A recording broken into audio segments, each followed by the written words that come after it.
नमस्कार दोस्तों, मैं अपने भक्ति चैनल भक्ति के शक्ति में आपका बहुत बहुत स्वागत करती हूँ।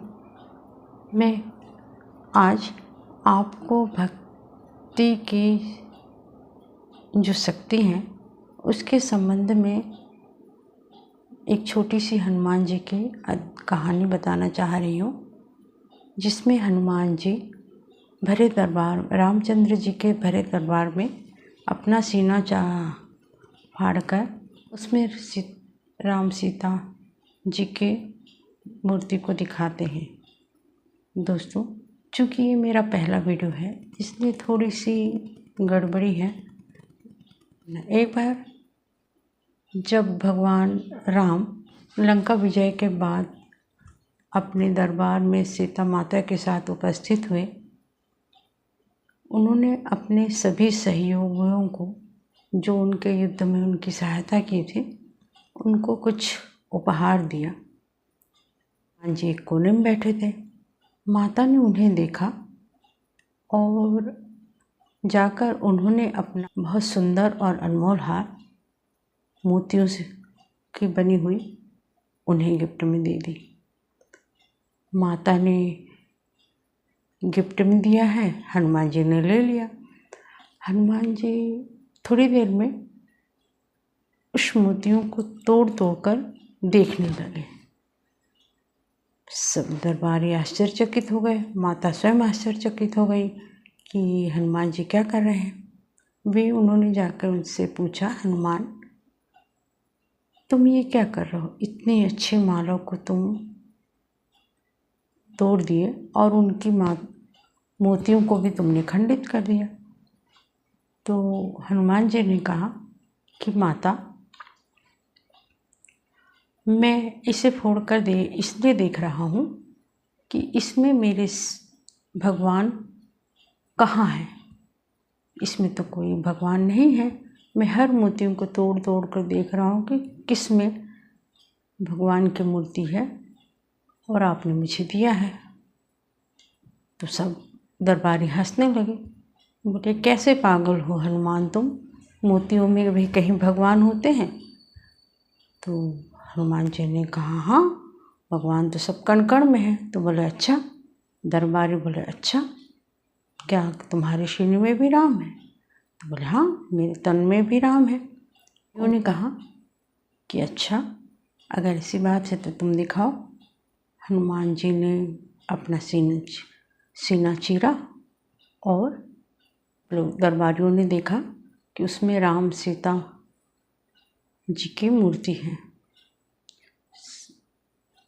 सब लोगों ने हनुमान जी की सच्ची भक्ति पर शीश नवाया और खुद राम उन पर बहुत प्रसन्न हुए। इसी तरह बच्चों, पूजा की जो शक्ति है, मन का जो विश्वास है, उस पे अटल रहो, क्योंकि विश्वास इतनी बड़ी शक्ति है कि वो हमें बड़े से बड़े काम में हमारी मदद करती है। ईश्वर हमें हर मोड़ पर हमारी मदद करते हैं। ईश्वर पर विश्वास रखो बस। तो मैं एक छोटी सी कहानी और बताती हूँ। मेरे पति के 2 एक्सीडेंट हो गया 1989 में, है ना। उस वक्त मेरे पास बिल्कुल पैसे नहीं थे। मात्र हाथ में 100 रुपये रहे होंगे। अब मैं क्या करूं? मैं उनको हॉस्पिटल ले गई और आंखें बंद कर लिया मैंने, और मैंने अपने भगवान से कहा कि हे ईश्वर, आपने इतनी बड़ी विपत्ति मुझे दी है तो मुझे शक्ति भी दो कि मैं इस विपत्ति से कैसे मुक्ति पाऊँ। और मैंने आँख बंद कर अपनी सब दुख दर्द भगवान के चरणों में रख सिर्फ अपने पति की सेवा करने लगी। बच्चों, आश्चर्य करोगे, तुम्हें विश्वास नहीं होगा कि मेरे पति कैसे ठीक हो गए। क्योंकि सेम ऐसे ही एक केस और आया था जिसमें वह व्यक्ति ख़त्म हो गया था। उसे उसका भी वैसे ही सेम एक्सीडेंट हुआ था और दोनों आजू बाजू में भर्ती थे, मेरे पति और वो, पर वो ख़त्म हो गया। तो मैंने अपने विश्वास को बनाए रखा। मेरा ईश्वर ने वहाँ साथ दिया। दोस्तों, यह प्रसंग तुम्हें कैसे लगा? चूँकि आज नया नया है ना, तो थोड़ा सा मैं विचलित हो गई हूँ, या मुझे ठीक से बोलना नहीं, कैमरा फेस करने नहीं आता। हो सके तो क्षमा करना। और मेरी यह भगवान पे विश्वास की जो छोटी सी कहानी है, वो अगर तुम्हें पसंद आई हो तो चैनल को लाइक और सब्सक्राइब दोनों करना। Thank you. मिलते हैं अगले वीडियो में।